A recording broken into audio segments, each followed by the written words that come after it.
Hey guys, Elliot Bayev here with Fight2Unite here at Pure BJJ in Hamilton with Professor Rick Ammendolia, one of the OGs in the Ontario Jiu-Jitsu scene.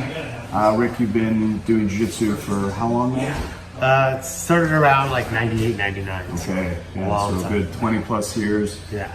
And you're a big part of the sport as it's kind of grown globally.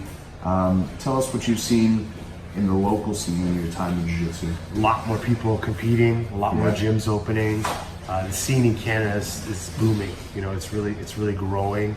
I'm always a big critic of it, but it's because I love it. It's like I give it that tough love. I want to try to always push more black belts to compete and bring more star power to Canada. But man, it's blowing up. Like, you know, when I first started, I was training at the only gym in town. Now there's probably like 6 academies here in Hamilton, so it's growing exponentially for sure. And where do you see it going in the next 5 to 10 years in Canada? I just continual growth.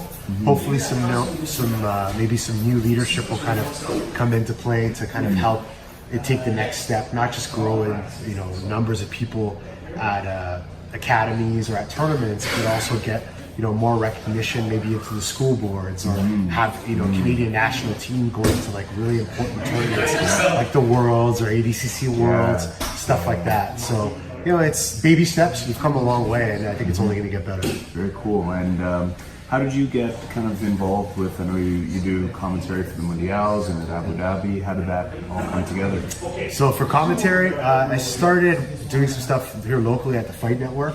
I hooked them up with footage from the Abu Dhabi World Pro in 2009. I went and did commentary because they didn't have anyone to do commentary jiu-jitsu at Fight Network.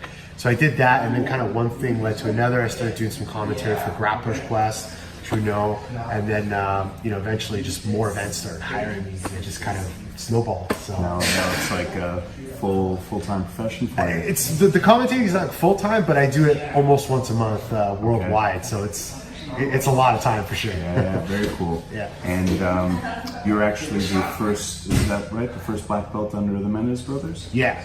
So I was we associated with them in 2010. I got my black belt a couple years after, and I was the first black belt under them. It's been an awesome association. They're geniuses, and we've been very blessed to have that association, not just with them, but with Atos in general, with Andre and a lot of those other guys. We get to exchange a lot of technique and knowledge, so we're really, really fortunate to be affiliated with them for sure. What are your personal goals in Jiu-Jitsu in the next 5 to 10 years? Stay healthy. Right. knee surgery. Oh no. I want to eventually compete again, like locally. Just give myself some little goals, as opposed to just training randomly. But those are kind of the 3 biggest things. I got family now, so my goals have sort of shifted. Right. But I definitely want to help the growth of Jiu-Jitsu here. Talking to different promoters lately.